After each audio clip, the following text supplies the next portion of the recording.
આપ સર્વોને હેતપૂર્વક જય શ્રી સ્વામિનારાયણ। આજની સત્સંગ કથા વાર્તા નિજ મંદિર સાવરકુંડલા। જય શ્રી સ્વામિનારાયણ।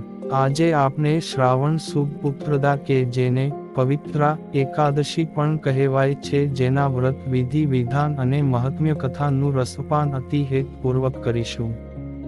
ભવિષ્ય પુરાણ અનુસાર એકવાર એક મહિજીત નામનો રાજા, જે મહિષ્મતી ના શક્તિશાળી રાજ્યના શાસક હતા, અઢળક સંપત્તિ અને સમૃદ્ધિ હોવા છતાં રાજા હંમેશા ચિંતિત અને નાખુશ રહેતા હતા, કારણ કે તેને કોઈ સંતાન ન હતું।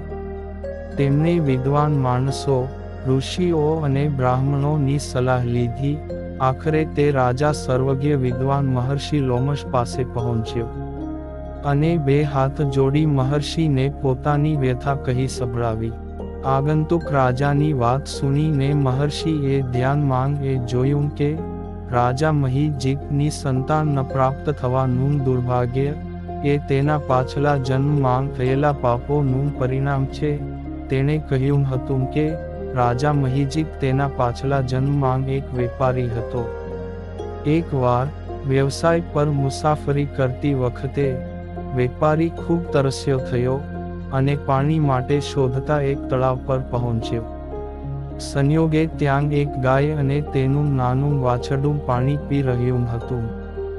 વેપારીએ તેમને ત્યાંથી હાંકી મૂક્યા અને પોતે પાણી પીધું। તે જન્મમાં તેના સત્કર્મ ઘણા હતા, જેને પરિણામે તેઓ આ જન્મમાં રાજા બન્યા, પરંતુ ગત જન્મના આ એક પાપ કર્મને કારણે તે નિસંતાન હતો। મહર્ષિ લોમશે તે પછી રાજા અને રાણીને શ્રાવણ મહિનામાં પવિત્રા એકાદશીનું વ્રત કરવાની સલાહ આપી, જેથી તેના પાપમાંથી મુક્તિ મળી શકે। પવિત્ર એટલે પાપમાંથી મુક્તિ મેળવવી। ઋષિ લોમશની સલાહ મુજબ રાજ દંપતીએ એકાદશીનો ઉપવાસ રાખ્યો અને ભગવાન વિષ્ણુને પ્રાર્થના કરી અને રાતભર જાગૃત રહી ભગવત નામનો જાપ કરતા રહ્યા। તેઓએ બ્રાહ્મણોને સોના, ઝવેરાત, કપડાં અને પૈસાની ભેટો પણ આપી હતી। પવિત્રા એકાદશી વ્રતના ફળ સ્વરૂપે તે પાપ મુક્ત થયા અને તેમની ઈચ્છા પૂર્ણ થઈ અને તેમને ત્યાં એક સંસ્કારી પુત્રનો જન્મ થયો। ભગવાન શ્રી કૃષ્ણ દ્વારા રાજા યુધિષ્ઠિરને એકાદશી વિશેની કથા વર્ણવવામાં આવી છે। આ એકાદશીને પુત્રદા એકાદશી અને પવિત્રોત્પન્ન એકાદશી તરીકે પણ ઓળખવામાં આવે છે।